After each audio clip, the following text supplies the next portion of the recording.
Hey everybody, Max Kevin here. It's a Little Cutie Podcast. Not too long. Everybody have a cute little... Did you have a cute little weekend this weekend? I got it. It's a cute little weekend. I did a cute little 2-day trip. I did a cute little 2-day trip. With my lady friend and Zoro. We went to Atami and Ito, which are about an hour. It's about an hour to Atami. And then another, 30 minutes to Ito from Tokyo, we went to this little dog-friendly hotel there, It's like an onsen, This Ito area is kind of famous for its onsens, natural onsens. And this one is, you can bring your pet there, dog-friendly. Dog-friendly, dude. You can bring your dumb dog, and it can take a dump on everyone's food. So we pack him up. We pack Zoro up, we put him in the bag, we got this backpack for him, so we can take him outside, Every time we take the backpack out of the closet, he gets all excited. He's like, oh my God, we're going somewhere. Oh my God, where are we going? Oh my God, I'm so happy. And he jumps in the backpack. He's like, all right, I'm in the backpack. Let's go. Take me somewhere interesting besides this fucking boring house, So anyway, we get him down, Get on the train there, Take him on his little cute little train ride. We get to Atami. Get to Atami Station. We go to Atami Castle, which is just a replica, just like every single monument in Japan. Every castle and temple in Japan is not the original. They're all just replicas because everything in Japan was made of wood, and they all burned down at some point, most of them multiple times, and had to be rebuilt. So anyway, we go to this Atami Castle, and it's like this town is like a harbor town, I guess. It's like a harbor town, but it's like on the mountains, So it's like the mountains meet the beach right there, So I guess militarily it's very strategic, like where the castle is. It's like on the peak of this like mountaintop area, so you can see the whole. You can see. Dude, you can see everything, dude. Very militarily strategic, nice location, So anyway, we go in this, but now it's just like a tourist area, You go in this castle. It's got kind of a little museum. It's got a little museum with some samurai shit. And we're like, oh, look at these samurai swords. Oh, they're so cool. You can cut people's heads off with these. Oh, that's nice. Oh, like all samurai sword, And then it's got like a little game area for the kiddos, It's got a little feet washing place. You can wash your feet in the natural onsen water, And then on the third floor there, it's got a special little art gallery, a little special Ukiyo-e art gallery. If you don't know Ukiyo-e, that's like the traditional Japanese art. I don't know if you guys have ever seen those like the famous one, like the wave. That style, and like the Japanese dude, It's called Ukiyo-e. So anyway, there's a very famous Ukiyo-e artist. His name is what's his name? Hakusai, yeah. I was trying to think. There's a famous sumo wrestler named Hakuho, and then there's a famous Ukiyo-e artist named Hakusai, right? This guy Hakusai, right? He's the most famous one, right? And so all this guy's paintings are like in the art history or whatever, He's probably the most famous Japanese artist, this Hakusai, right? And he also has one painting. It's called like the fisherman's dream, which is an octopus raping a woman, and it's a very famous painting. It basically started the octopus porn genre. It was actually started by a Japanese artist about 200 years ago. So it's not I don't know if you any kids these days think that octopus porn is like just a recent animated thing. It's like no, this goes back 200 years. This octopus porn, So anyway, this specific art gallery was all like sexual paintings, all ukiyo-e sexual paintings, And so we're like going to the entrance there, and like this kid walks up with his mom, and he sees the sign. It's like 18 or over, and he's like, "Mommy, it says 18 or over. Why can't I go in there?" And his mom looks at the sign, and she's like, maybe it's scary. That's why you can't go in there." He's like, "Oh, okay, let's go." Yeah, I guess maybe boobs and penises would be scary for a little 5-year-old kid there. You never seen that shit before. You go in there, you just watching and you're looking at a painting of an octopus raping a woman. You never even seen a boob before. You're like, what the hell is this? Oh god, this is scary. I guess it would be kind of scary. I mean, so mom was kind of right there, but I was laughing so hard. Anyway, so I go in there, and like the Roman statues, they're all like Michelangelo's David. It's famous for having a tiny penis. All the big hands and tiny penises. And all the Roman statues all have tiny penises, and everyone's like, did everyone in Rome have tiny penises? Why does all the artwork and the statues, they all have tiny penises? I guess everyone in Rome had tiny penises, But you go look at these Japanese Ukiyo-e artists, and it's basically just like, Japanese dudes having sex with women. And but all of the Japanese dudes in the pictures have these huge dongs.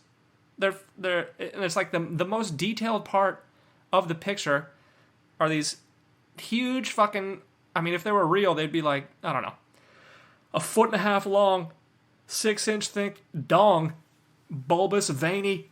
I mean, the detail, they got like each individual pube. You can see them all in there, And, yeah, so that's what these pictures are, These Ukiyo-e artists, It's just like, dude, Japanese dude, we all know your penis is tiny. All right, what are you drawing? You're making these. Are these just like fantasy things? You're drawing these paintings that are not even realistic, and you're just giving yourself a huge penis. I don't know about that one, dude. You can't just make up fake history here, where you have a penis that's bigger than your head. I don't know about that one. Yeah, honestly, most of those paintings just kind of seemed like they were different forms of rape, and like some of them is like, like the shogun is like fucking some whore in the middle there, and then like off to the side, all the servants are watching like through the walls, and that's the painting. Life in Japan must have been weird, huh? 200 years ago, Imperial Japan must have been a little weird there. Huh? I guess everyone had huge dongs back then. Oh, anyway, you guys watch UFC? UFC Fight Night? Korean Zombie versus Max Holloway. Oh wait, is there anything I should talk about my little trip there? Yeah, the hotel we went to is really nice. It's a little cute dog hotel there. It was cool. They had, it was all inclusive. We had like free drinks, dude. Fucking all you can drink, dude. And, they had like little buffet for the dogs there, so you give them treats and shit, and like, they had like little dog runs and stuff. Or dog park areas, so the dogs could run around, But the thing about this onsen, there's only like 12 rooms there, So like I thought, like, we get to bring Zoro there, he get to play with the other dogs, but like there's only 12 people there, and they're all kind of doing, so he met a couple other dogs, but I thought there would be more dogs there, But I guess there was only 12 rooms at this onsen. It was really nice, yeah. And then we went to this place called Mount Omuro, which is like a volcano. It's an inactive volcano. Went up there. You could see the whole sites. You could see everything.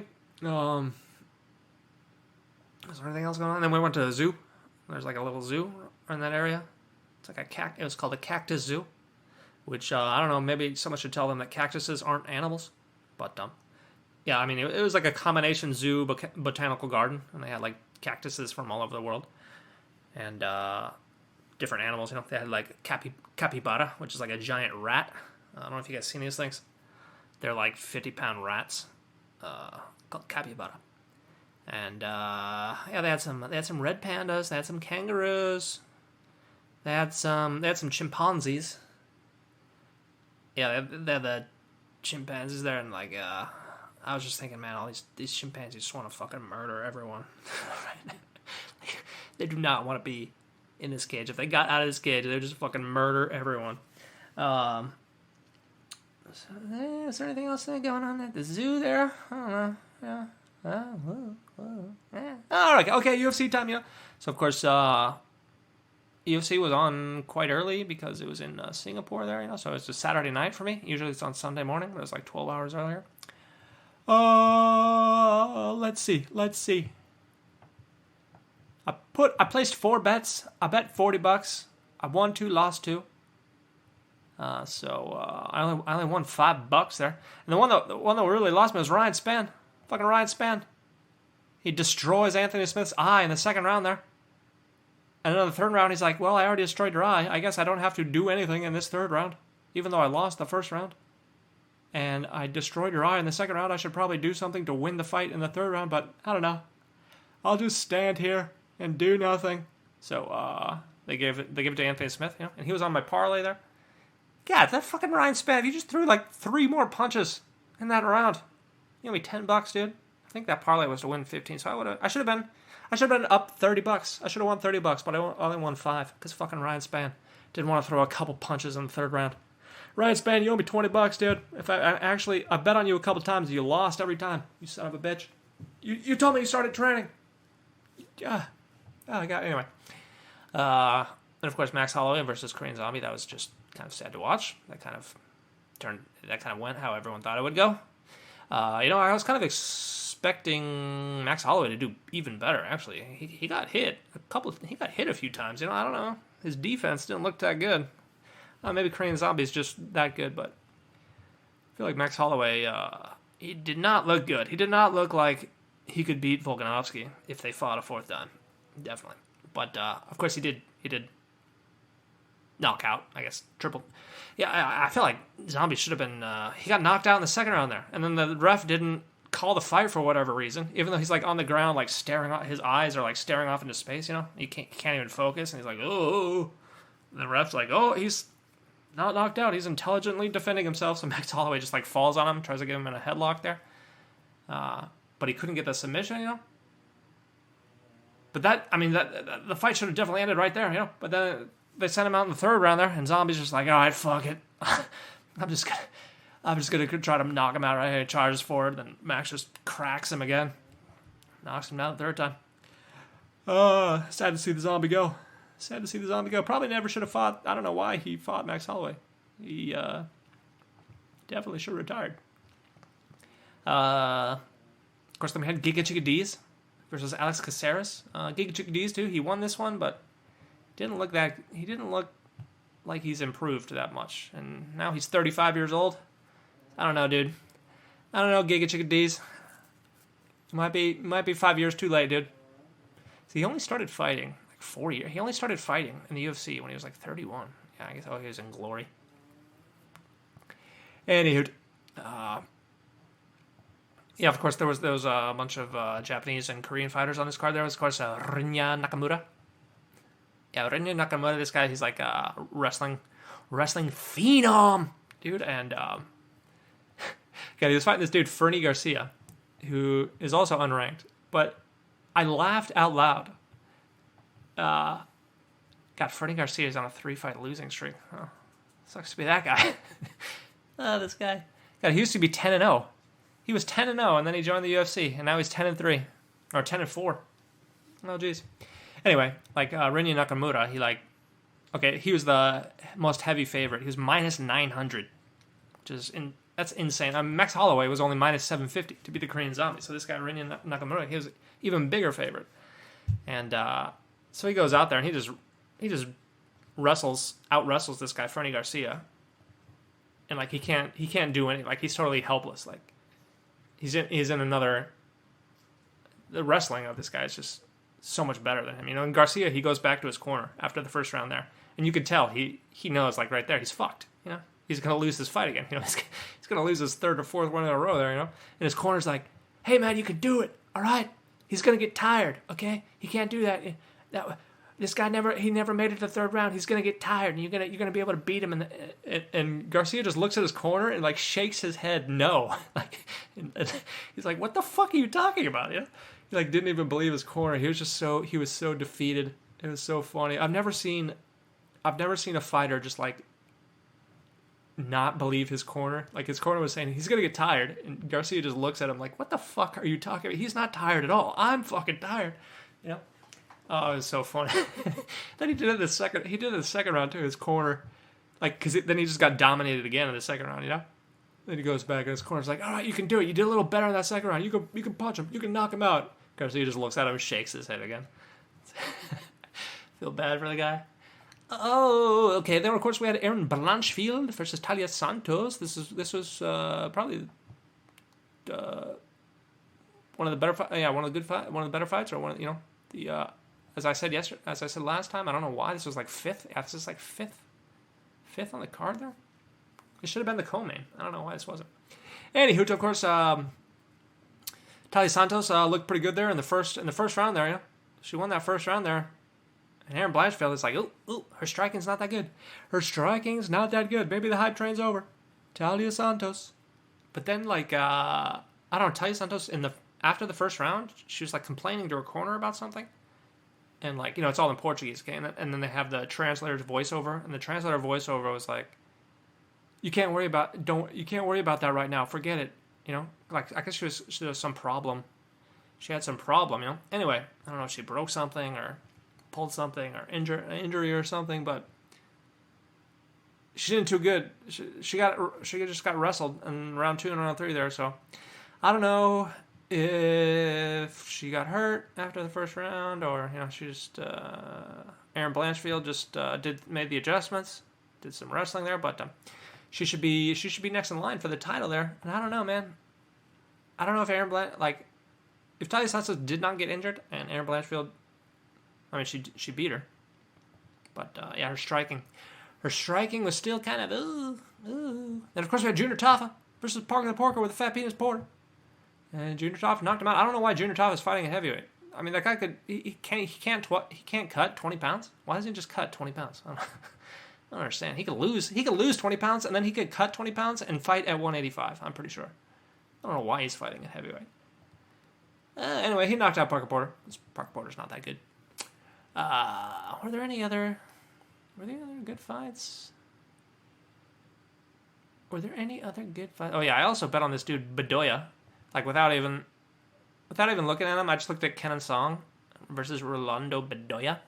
And Kenan Song is like on a 3-fight losing streak, but his last fight was a loss to Ian Gary, who has proved to be quite good. And then Rolando Bedoya, he was 14-2. And I just bet on him based on his record and like the age and the reach and whatever, And then I go and look at the guy and like Kenan Song is fucking ripped as fuck. He's fucking huge, And this guy Rolando Bedoya, he's just like a little fat boy. Like he's fighting at 170, but he could easily like lose 20 pounds and then cut weight to like 145, 130. He's got no muscle. He's just a little. I don't know. And his fighting style is like he throws these like, there's like a straight punch and then there's a hook, and he throws like these combination like hook straight punches that like a 4-year-old would throw. Like if you ever seen like toddlers fight and they throw like these kind of like hammer fists, sort of like that's this guy's boxing style. I was just watching that. I was like, God damn it! Why did I bet on this guy? I should have at least looked at what this guy's body looks like. So I think from now on, I'm gonna start trying to look at guys' videos before I bet on them instead of just looking at their stats. God, if I knew this guy was like a fat boy, I wouldn't have bet on him. Anyway, there's some other, Chidi Njokuani versus Michael Olekzi. That was a good fight there. Chidi Njokuani, he did these dirty knees. That guy's body is like, that guy's got to have the most naturally gifted body, but I guess he's not that good. He's only 22-10. Yeah, but man, he did these dirty knees. But then Mikhail Oleksiejczyk, he was like, nope, I'll knock you out there. But anyway, congratulations to the announcers for saying those two guys' names, because I can't. Chidi Njokuani versus Michael Oleksiejczyk. I don't know how to pronounce that. Anyway, thanks for listening. Maybe we'll see you tomorrow.